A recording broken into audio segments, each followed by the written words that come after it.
आटपाट नगरात गर्दी होते भारी, घामाघूम राजा करी लोकलची वारी.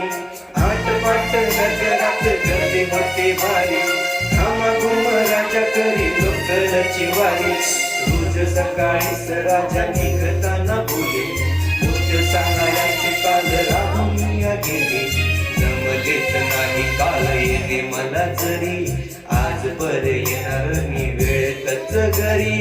स्वप्नात आल्या गावामध्ये मागू मग फेरी, खऱ्या खुऱ्या भरीसाठी गोष्टी तरी परी. माली नव्हे तर हातात जमलेल्या